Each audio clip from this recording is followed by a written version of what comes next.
Welcome your কে কে পাঠশালা। আজকে আমরা class 10-এর একটা ম্যাথমেটিক্যাল প্রবলেম দেখে নেব। তো এই ম্যাথটি আগেও করেছিলাম, আজকে আরও একবার এই ক্লাসটি নিয়ে নিচ্ছি। 1 মিনিট, একটু পেনটা নিয়ে নিই। ওকে, তো আমাদের প্রশ্নের মধ্যে কি বলছে ধীরে ধীরে আমরা প্রশ্নটি পড়ব এবং মানগুলো একত্রিত লিখে নেব। বলছে স্থির চাপে কোনো নির্দিষ্ট ভরের গ্যাসকে 0 ডিগ্রি সেলসিয়াস থেকে 546 ডিগ্রি সেলসিয়াস উষ্ণতায় উত্তপ্ত করা হলো। তাহলে আমরা দুটো ক্ষেত্র এখানে লিখে নেব, ফার্স্ট এবং সেকেন্ড। প্রথমে 0 ডিগ্রি সেলসিয়াস ছিল, একে আমরা T1 সমান 0 ডিগ্রি সেলসিয়াস করলাম। তারপরে বলছে 0 ডিগ্রি থেকে 546 ডিগ্রি করা হয়েছে, তাহলে T2 সমান 546 ডিগ্রি সেলসিয়াস। এরপরে কি বলছে, গ্যাসটির অন্তিম আয়তনের সঙ্গে প্রাথমিক আয়তনের অনুপাত কত। তাহলে এখানে অন্তিম আয়তন V2 সমান জিজ্ঞাসা চিহ্ন, প্রাথমিক আয়তন V1 সমান জিজ্ঞাসা চিহ্ন। তো আমরা এখানে যে সমীকরণটি ব্যবহার করব, V1 বাই T1 সমান V2 বাই T2। তো আমাদের এখানে T1 0 ডিগ্রি সেলসিয়াস রয়েছে, সেলসিয়াস থাকলে আমাদের কেলভিনে করতে হবে, এটা আমরা জানি।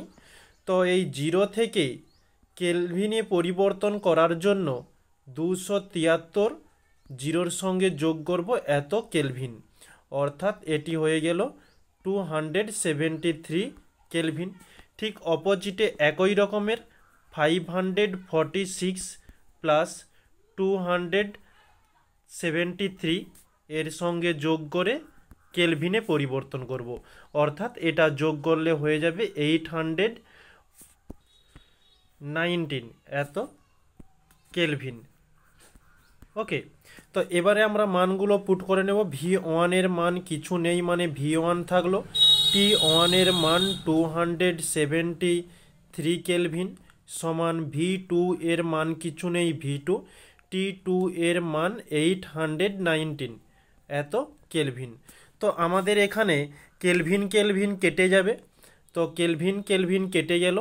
এই 273কে যদি আমরা 3 দিয়ে দিই সরাসরি 819 হয়ে যাচ্ছে।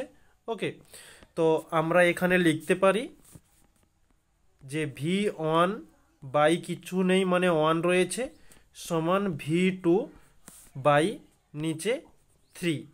তো এখান থেকে আমাদের অনুপাত হয়েছে কি, V1 অনুপাত V2 সমান হয়ে যাবে 1:3।